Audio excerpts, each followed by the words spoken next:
एक बार फिर से एफएसएल की टीम मौके पर पहुंच गई है, क्योंकि सुरक्षा कर्मियों के सामने सबसे पहले सबसे बड़ी चुनौती ये पता लगाना कि आखिरकार ये जो धमाका हुआ है वो हादसा या फिर साजिश। क्योंकि एक बार जब इसकी पुष्टि हो जाएगी, उसी के बाद जांच को एक दिशा मिलेगी और जांच बेहतर तरीके से आगे बढ़ पाएगी। हालांकि जिस तरीके से ये धमाका हुआ, जिस समय पर यह धमाका हुआ, जिन हालात में यह धमाका हुआ, उसको लेकर आशंका गहराई हुई है कि ये बड़ी साजिश का हिस्सा हो सकता है। और कल गृहमंत्री अमित शाह भी जब मीडिया के सामने आए तो उनकी तरफ से भी ये बात कही गई कि किसी भी एंगल को फिलहाल रूल आउट नहीं किया जा सकता। हर एंगल को लेकर, हर पहलू को लेकर बारीकी से, गहराई से जांच की जा रही है। और इसी के तहत एफएसएल की टीम जो एक बार फिर मौके पर पहुंच चुकी है। कैमरामैन अधिकारी से कहूंगी जरा करीब से दिखा दीजिए ये बैरिकेड, और बैरिकेड के पीछे वो सफेद रंग के पर्दे जिसके पीछे क्राइम सीन है, और वहीं पर ये आप एफएसएल की टीम के कर्मियों को आप देख रहे हैं जिन्होंने ये व्हाइट कलर के कोट्स पहने हुए हैं। और ये एफएसएल के कर्मी हैं,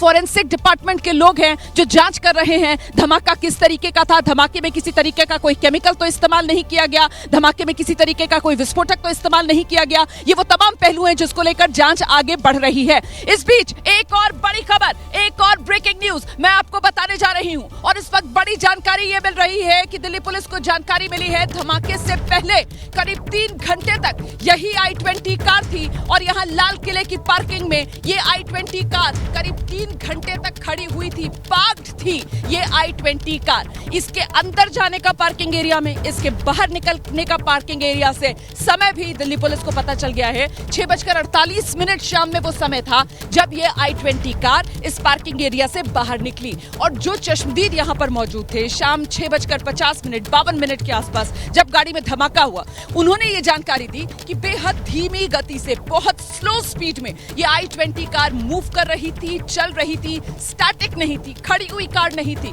पार्किंग में 3 घंटे तक खड़ी रही, 6:48 पर यहां पर पार्किंग से बाहर निकली, और उसके बाद चलती गाड़ी में धमाका हुआ है। लेकिन गाड़ी की रफ्तार बेहद धीमी थी, और इसी वजह से जब धमाका हुआ तो आसपास इस धमाके का असर बहुत ज्यादा महसूस किया गया। आसपास की कई गाड़ियां, 6 से 7 गाड़ियां बताया जा रहा है जो इस गाड़ी के धमाके की चपेट में आई। कई राहगीर, कई पैदल चलने वाले इस धमाके की चपेट में आए हैं। 20 के आसपास लोग गंभीर रूप से घायल बताए जा रहे हैं। 9 हताहतों की संख्या अभी तक पहुंच चुकी है। सीधे आपको लेकर चलेंगे दिल्ली का एलएनजेपी अस्पताल है। हमारे सहयोगी शिवांग इस वक्त हमारे साथ मौजूद है, और जरा शिवांग से ही जानते हैं, शिवांग, घायलों को लेकर अस्पताल की तरफ से क्या अपडेट दिया जा रहा है? शिवांग।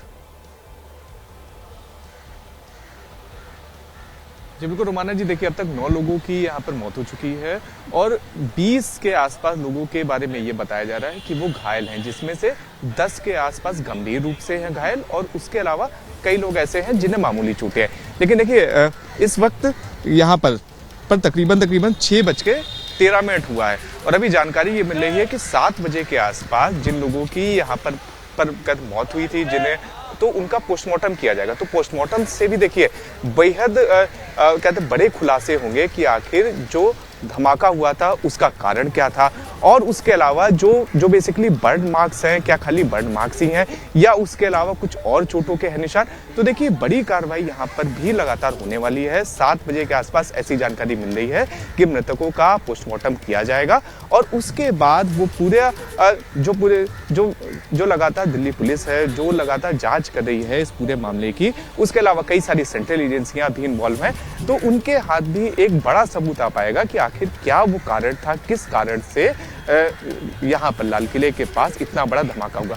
आप बिल्कुल सही कह रहे हैं शिवांग। जब पोस्टमार्टम रिपोर्ट सामने आएंगी और पता चलेगा कि आखिरकार मृतकों की मौत की वजह क्या रही, कहीं ऐसा तो नहीं है कि शवों में छर्रे हैं, कहीं ऐसा तो नहीं है कि कुछ टुकड़े जो शवों के अंदर, जिसको स्पिंटर्स कहते हैं, वो शरीर के अंदर हैं। इस तरीके की जानकारियां जब सामने आएंगी, उसी के बाद ये रूल आउट हो पाएगा कि ये सिर्फ एक हादसा था या फिर ये किसी एक बड़ी साजिश का नतीजा हो सकता है। और फिर जलने की वजह जब सामने आएगी, और उसमें भी कहीं किसी केमिकल का इस्तेमाल तो नहीं किया गया, या सिर्फ और सिर्फ आग गैस सिलेंडर फटने की वजह से लगी और उसी में ये शव झुलसे हुए हैं, उससे काफी हद तक तस्वीर साफ हो पाएगी। लेकिन मुझे बताइए, जो 9 लोगों की मौत हुई है उनमें से कितने लोगों की पहचान हो चुकी है? क्या सभी मृतकों की शिनाख्त हो पाई है? शिवांग माफ कीजिएगा।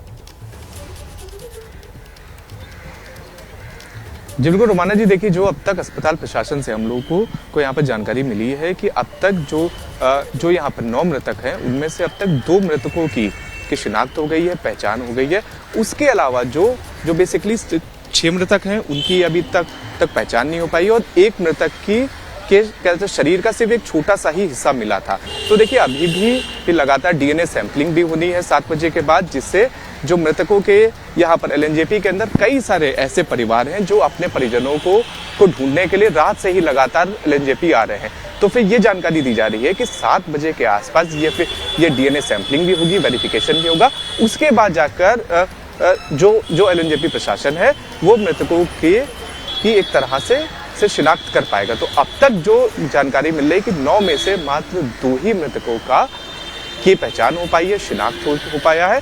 बाकी की जो पूरी कार्रवाई है पहचान की वो 7 बजे के बाद होगी। एक और तस्वीर दिखाते हैं रोमाना जी आपको, कि आप ये देखिए कि किस तरह से जो एलएनजेपी अस्पताल है उसके बाहर भी भारी संख्या में यहाँ पर पुलिस बल तैनात है और इसके भीतर गेट के ठीक पीछे सीआईएसएफ और सीआरपीएफ की भी टुकड़ी तैनात है यहाँ पे। तो फिर जिस तरह से दिल्ली में कल इतना जानलेवा ब्लास्ट हुआ और अभी तक उसका कारण नहीं पता लग पाया है, लेकिन उसके बावजूद लगातार तो देखिए बेहद भीषण ये हादसा था, बेहद दर्दनाक ये हादसा था, रोंगटे खड़े कर देने वाला ये हादसा था। ये सिर्फ और सिर्फ एक दुर्घटना, एक हादसा या फिर इसके पीछे कोई बड़ी साजिश, ये बड़ा सवाल है जिसकी जवाब में जांच एजेंसियां जुटी हुई है।